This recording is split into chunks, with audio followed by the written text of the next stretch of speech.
In this episode of Simply Offensive, I'm joined by ThreatLocker's Chief Product Officer, Rob Allen. In this episode, you'll get to learn about living off the land binaries and how applications that may be traditionally used in your environment can be a risk. And we get to learn how these can be mitigated using ThreatLocker, as well as some other topics around offensive security, purple teaming, and controls validation. Do zero-day exploits and supply chain attacks keep you up at night? Worry no more. You can harden your security with ThreatLocker. Imagine taking a proactive, deny by default approach to cybersecurity, blocking every action, process, and user unless specifically authorized by your team. ThreatLocker helps you do this and provide a full audit of every action allowed and blocked for risk management and compliance. Onboarding and operations are fully supported by their US-based support team. Stop the exploitation of trusted applications within your organization to keep you running efficiently and secure, protected from ransomware.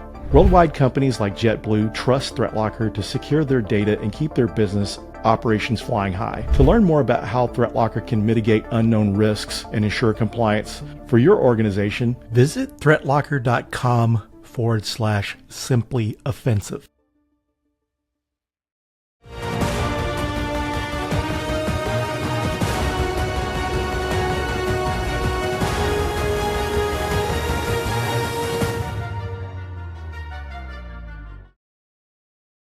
Hello and welcome to another episode of Simply Offensive. Today I'm joined by Rob Allen from ThreatLocker. He's the Chief Product Officer. Rob was on my other podcast, the Phillip Wylie Show, so it's great to have him on. I had the privilege of attending Zero Trust World earlier this year, which was a lot of fun. When I spoke with Rob last year on my podcast, when I heard about all the hands-on hacking labs and stuff, this sounded really cool to me, because typically when you hear of a vendor putting on a conference, it's usually so vendory, but it's really not. They're having these hands-on hacking labs, and just it's kind of like a user conference plus a security conference. So a lot of great content, a lot of fun activities after the conference each day, and a really great after party. So these guys know how to have a good time, and as well as making awesome products. So welcome to the show. Thank you. Good to be here, Philip. Can I just compliment you on your t-shirt, by the way? It looks awesome. Oh, thank you.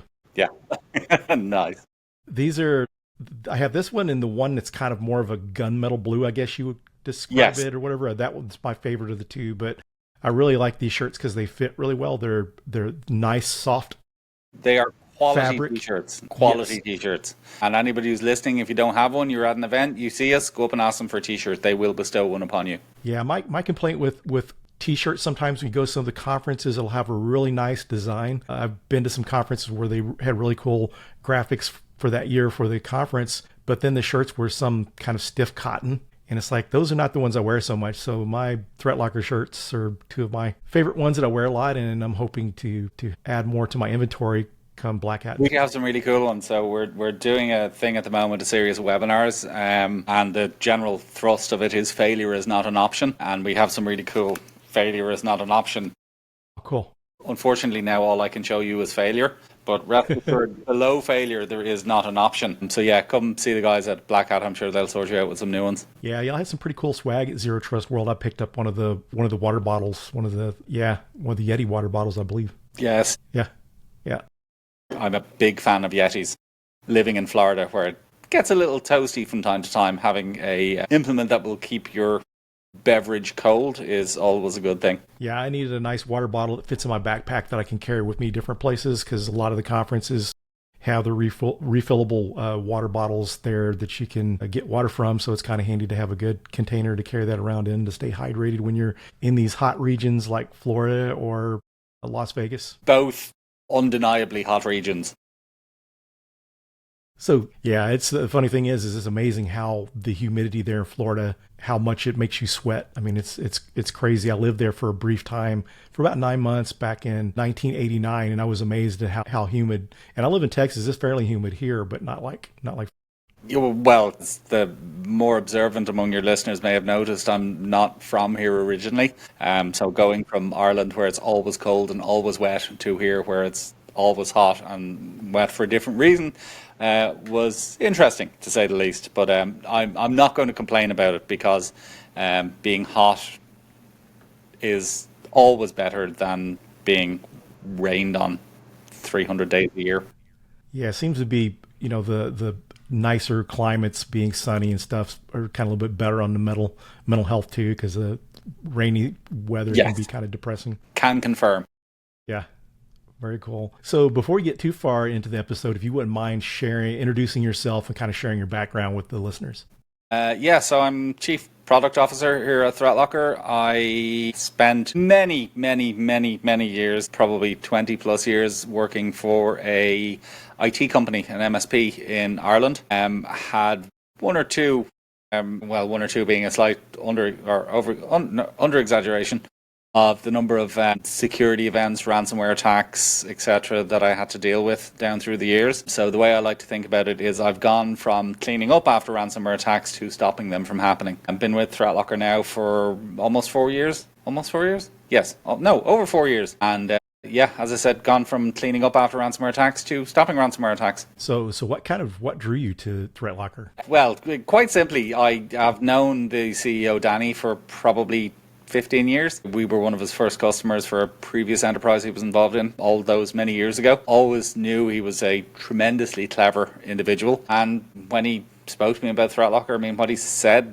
resonated, made a huge amount of sense. And as I said, the opportunity to go from cleaning up to preventing was a very interesting one. Took the plunge and have never looked back. Best thing I ever did. Very cool. It's always nice when you land somewhere good like that, and when it, even better yet when they have a good product, it's a lot easier to sell that product and explain why you're there. If you're working for some company that's got a subpar product, then you're constantly having to deal with negative comments and people asking you about it, and then so it's.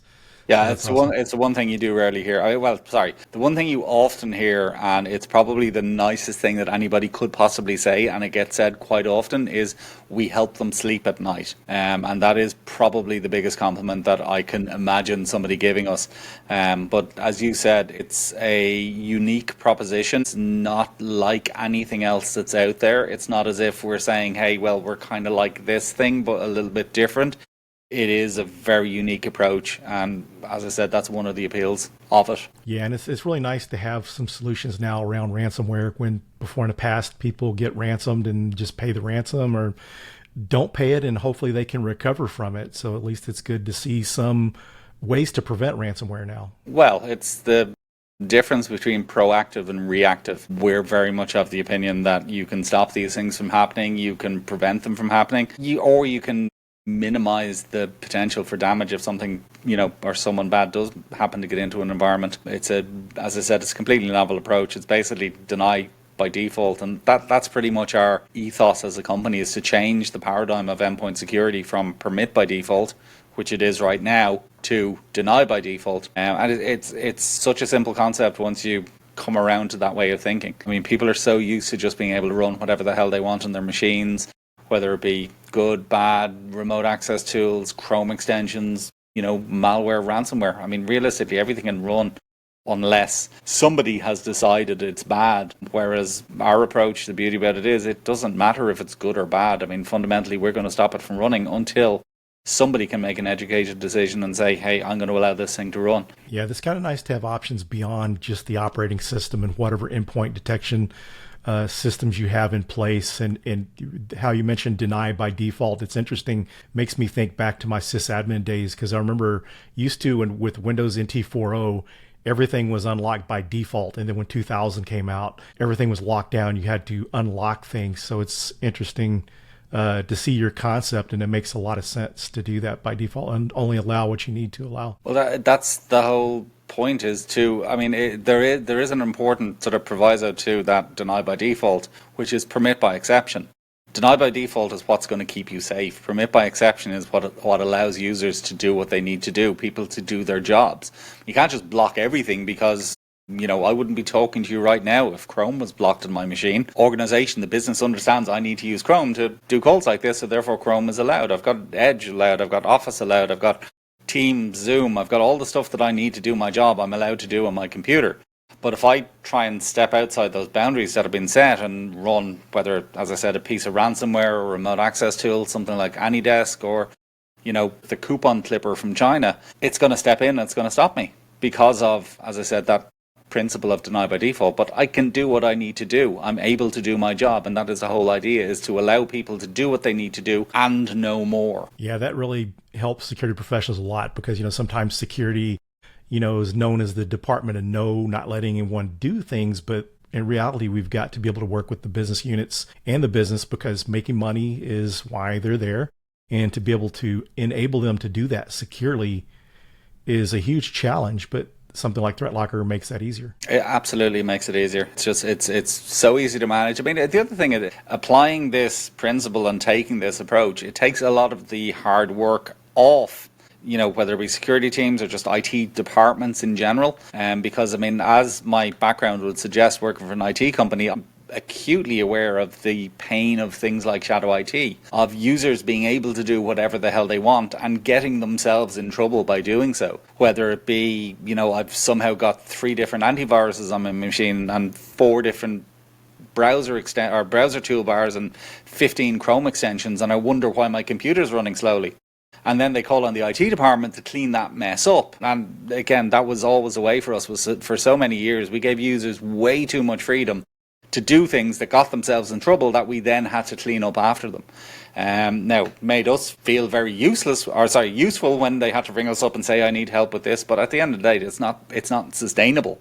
If you apply controls, if you just don't let them do the stupid things that got themselves into trouble, then it's a much smoother and better life for everyone. Yes, and one of the things, too, that seems like this addresses is the shortage of people, the people power within organizations to do these tasks. To secure environments, they don't always have the people with the really talented senior folks and the number of people they have on their team. So sometimes that could be kind of limiting. So how is ThreatLocker able to help them kind of scale what they're doing and make them more efficient? Well, it massively reduces. I mean, look, with a lot of tools, because of the nature of a lot of tools, which is responsive, the propensity to over-report or over-detect, or you might call it alert fatigue, is a real problem. Because if you've got something that's spitting out 200 alerts a day for different perceived things within an environment, and you have to check out, respond, do something about every single one of those alerts, it only takes one to be missed for a major event to take place. Whereas,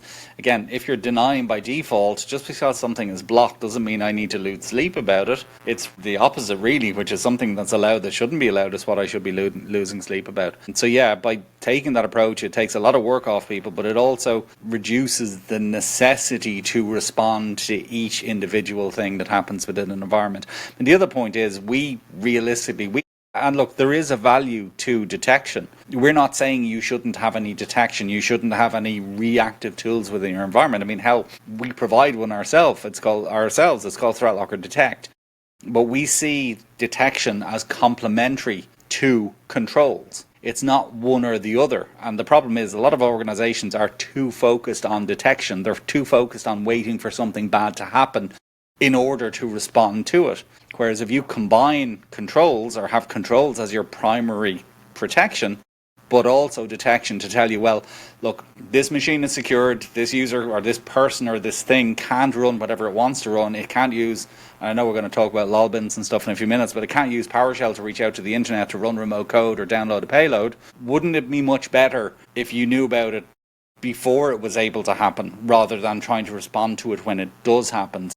Look, PowerShell's tried to reach out to the internet, it's trying to run remote code, okay, we're going to pop an alert, even though it hasn't been allowed to take place. So it's about proactive versus reactive, or combining, I suppose, proactive and reactive approaches. Yeah, so the main focus of this show is offensive security.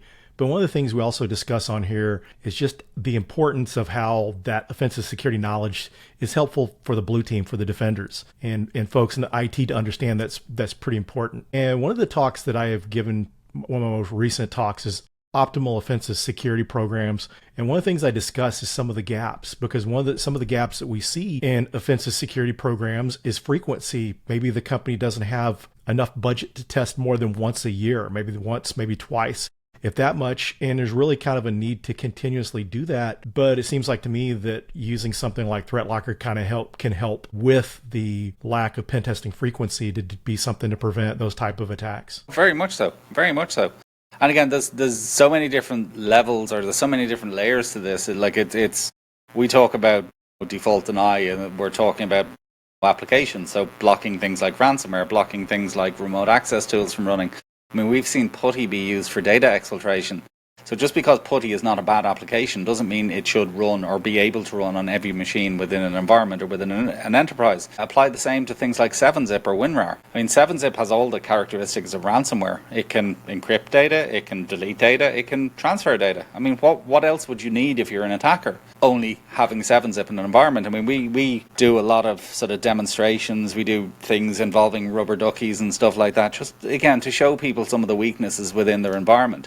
And one of the things we've been working on quite recently is we do our common refrain that we tell people about is, look, data exfiltration. It's really easy. It's not difficult. It's not complicated, especially when you use things like whether it be curl or tool like PowerShell. I mean, PowerShell it's trivial to exfiltrate data using PowerShell. But we've been doing this for years. We've been showing people, a single PowerShell command that'll upload all your files to our internet location or blob, Google Blob.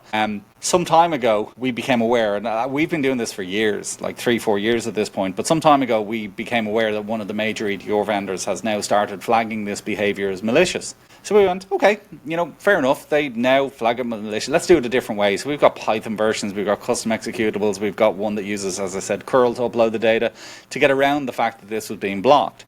What we discovered recently, though, is that if you upload one single file rather than many files, then it doesn't flag in this particular EDR.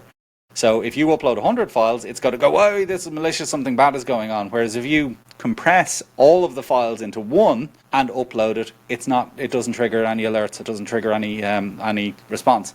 So it's a really good example of why controls are preferable to detection, because detection depends on decisions. And if it doesn't matter if you're making 1 million decisions a day within an environment, if you get one of those decisions wrong, then you can be in trouble.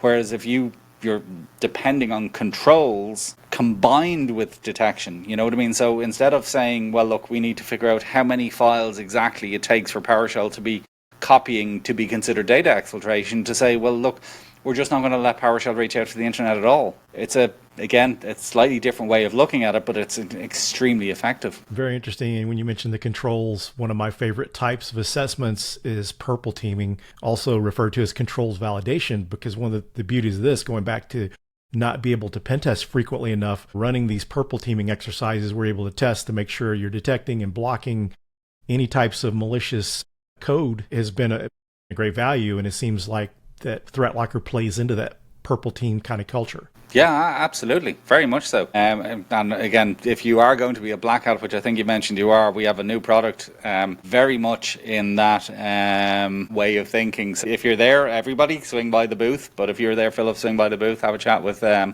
Danny, our CEO, is going to be there, and he'll give you some interesting news on that front. But yeah, again, it is about controls. It's about validation of those controls. I mean, fundamentally, we've got customers every day of the week who are being pen tested. Interestingly, one of the most common questions from pen testers is, "Hey, would you mind turning ThreatLocker off? We can't see anything that's on the network. We can't do anything." And we're like, well, yeah, it kind of defeats the purpose of a pen test if you're going to disable the tool that's protecting you. But yeah, we had a really interesting case of a customer of ours in the UK, and they'd just been purchased basically by private equity, and they had to be subjected to an offensive pen test, including physical. And so basically what happened was, guy tailgates somebody into the reception area of this company and doesn't try and go directly into a protected area. He follows somebody else into a bathroom, hangs out in the bathroom for a few minutes, and then follows somebody out of the bathroom into a protected area, into a sensitive area within the environment. Plugs a machine into the network, has a laptop with him, plugs the laptop into the network, couldn't see a damn thing. As far as he was concerned, there was nothing else out there in the network. Now, it wasn't some fancy network segmentation that they had set up. It was literally all of the other devices on the network were running ThreatLocker, and they were basically saying, well, look, this untrusted device is not able to connect to me. It's not able to see me. So yeah, one of the most common questions that we get from pen testers is, would you mind turning off network control? We can't see a damn thing on the network. Yeah, that's pretty interesting to see that, because I know sometimes pen testers will have their IPs put into allow lists and stuff to be able to do certain activities, especially external. Yeah, to be honest, from an external perspective, I can kind of understand it, but realistically, You shouldn't have to have exclusions made or exceptions made to security controls that are in place in order for you to be able to do what you need to do. I mean, look, one of my favorite definitions of zero trust, which is fundamentally what we're talking about here, is assume breach. So assume a breach is inevitable. So work on the principle they're already in. So if somebody's on your in your environment right now, they're on a server, they've got full domain access, what can they do? And unfortunately, in a lot of cases, the answer is a lot. Whereas if you apply the controls, the type of controls that we're talking about, whether it be, as I said, PowerShell being able to reach out to the internet, or one machine even being able to connect to another machine, moving laterally within, an environment from computer to computer, or within an environment between program to program. You know what I mean? If Office can't call PowerShell, then in a lot of cases that means a lot of these attacks will literally get stopped in their tracks. Yeah, since you mentioned assume breach, that's one of my favorite types of assessment types, because for those listening, an assume breach is where you've got credentials on the environment or access to a system and perform a pen test from that. Because what had been happening over the years, consultants would go in, they couldn't get a foothold, they'd write up the report and everything looks secure, but it didn't take into consideration what if someone had access to those systems. And this can also play to what ransomware does. Clicking on ransomware malware on your system, whatever level of access you have, that malware ransomware has. And so that's one of the good ways of being able to test assume breach, because you're also being able to test for ransomware resilience by doing that. Oh, you absolutely have to work on the assumption that they're, if they want to get in, they're going to get in. I saw a really interesting one. We were talking to somebody about a particular malware loader that's going around at the moment. But the point was, one of the examples that was given was a organization that it was basically a Teams message. So somebody sent a Teams message. So, it came from whatever, Rob at Microsoft.com. And they then used Microsoft Quick Assist to get into the machine. And again, Microsoft Quick Assist is not a bad application. It's not malicious. I mean, it probably wouldn't even raise most people suspicious because it's a Microsoft tool. But they got the user to run Quick Assist. They got in, they dropped their loader, and then they could do basically whatever they wanted from there. And again, it comes back to this idea, why allow everything to run? Why allow Quick Assist to run on my machine if it's not needed? Why allow it to run on any machine in this environment if it's not needed? Yeah, I think just the topic you're touching on right here now, allow type of software that you would run in your environment, but which leads me into the conversation, which we were kind of discussing lull bins beforehand, but I think it's good to touch on lull bins and authorized software. And if you wouldn't mind starting out, kind of explain to the viewers what lull bins are. You might describe them as being weaponizable. Well, I was going to say weaponizable Windows components, weaponizable parts of the operating system. Things are built into every Windows computer. I mean, technically, I suppose they're the equivalent on other operating systems as well. But let's just focus on Windows for now, which is it's things that are sitting on every Windows machine that if I get access to the machine, I can use for malicious purposes. So PowerShell is probably the best example because PowerShell is such a powerful tool. You can do so much with it. It is so widely and so often used as part of ransomware attacks. And again, if you're an attacker, it makes sense to use it because you can do so much with it. You can exfiltrate data, as we mentioned. You can run remote code. You can download, execute payloads. I mean, you can do so much with something like PowerShell if you have access to it. But there's hundreds of different lull bins on any Windows machine. So as I said, curls used for data exfiltration. Run DLL, you can use it to run, as the name suggests, DLLs. C-script, regserve, 4 files. There's any number of different things on a machine that can, in the wrong hands in terms of an attacker or in the right hands in terms of a pen tester, can be used against you. And in a lot of organizations, the only hope that they have is somebody will recognize or realize that these things are being misused. Whereas our approach is to say, well, look, assume that they will be misused and act accordingly. So does curl need to reach out to the entire internet? Does PowerShell need to access my files? So instead of just blocking things, although you can just block them if you want, like you could say, none of my users need to run PowerShell. So basically block it for all users. So only allow it for administrators, or only allow it for these subset of administrators who have decided actually need it. So you can apply very granular controls across an environment to mean that things like PowerShell can't be misused. So are you able to block specific versions of a PowerShell? Because I know there's some downgrade attacks, and attackers will go in and downgrade it to a certain version of PowerShell to get the attacks to work. Absolutely, we can do that too. One of the things that we do is we have this concept of what are called built-in applications. effectively managed application definitions or things that we maintain. So every single new version of PowerShell we'll capture, we'll add them to definition, so it doesn't matter if the new version or an old version, fundamentally we've got them all covered and they'll all match when somebody tries to run PowerShell. We know it's PowerShell. And for the listeners that are not really familiar with low bins or the concept of using low bins kind of evolved from endpoint detection systems getting so good at detecting stuff. Threat actors and pen testers alike have had to go to using low bins because some of the traditional pen testing tools weren't working, which is a good thing. But as all good threat actors, as far as their skill set are concerned, they're always trying to find ways around it. I mean, I was listening to a Black Hills podcast a couple of years ago when they're talking about a lot of these attacks are getting to where they're not so much just on the system anymore because threat actors have to come in from, other areas and other devices and stuff to be able to gain a foothold. So that's kind of one of the rises and reasons you see so much with lull bins. Yeah, absolutely. Technically it is mostly or more about built-in Windows components, but it could also just be what's sitting on a computer. What's on this computer right now that I can utilize maliciously? So as I said, other great examples of things like remote access tools. So I want to give myself persistent access. I've just set up AnyDesk to run as a scheduled task. If I want to, as I said, exfiltrate data, I've got PuTTY sitting on the machine there. So let me use PuTTY to exfiltrate the data, or let me use 7-zip to encrypt data. It can also apply to other things that are sitting on the machine, although it is most often used in the context of Windows itself and all of the dangerous parts of Windows. It's interesting when you mentioned exfiltration. It's interesting some of the techniques that are being used for that. I had a friend of mine that's a pen tester that was doing a pen test somewhere, and he was actually using Grammarly to exfil data, because it was an allowed application on the network. Wow, interesting. We must do some research into that and see if that's something we can do as well.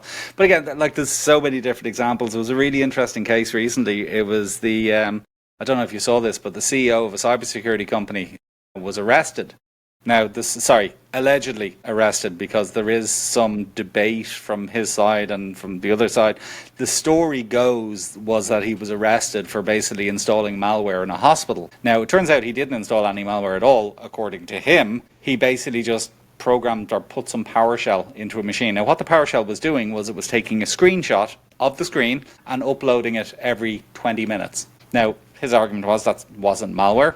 Now, again, the people whose information or data that was screenshotted every 20 minutes disagree, but fundamentally all he needed was access to the machine and knowledge of a bit of PowerShell enabled or in order to exfiltrate that information. Interestingly enough, we've taken that concept and expanded on it and made it a little bit better, insofar as we have it going every minute, we have it doing different screen sizes. We basically took it and had fun with it, so we now have another version of it that effectively does the same thing but better, that we use as part of our demonstrations. We pop it in a rubber ducky and say, hey, look, plug this into your machine and see what happens. And then all of a sudden our blob starts filling up with people's screenshots and they go, oh, okay, now I see what you mean when you talk about things like PowerShell being weaponized. Yeah, and that's the scary thing about these authorized, legitimate softwares and lull bins, that this looks like normal activity and you would never guess. Well, who's to say what is good or bad behavior? Again, the example we gave earlier on about data exfiltration is 2 files being uploaded malicious? Is 10 files? Is 1 file? Who's to say? And fundamentally, anything that requires decisions realistically has a risk that one decision will be wrong. And if one decision is wrong, then in bad circumstances, then that could be game over. It could be, as I said, whether it be allowing PowerShell to do this or allowing RegServe to do that or allowing 4 files to do something else.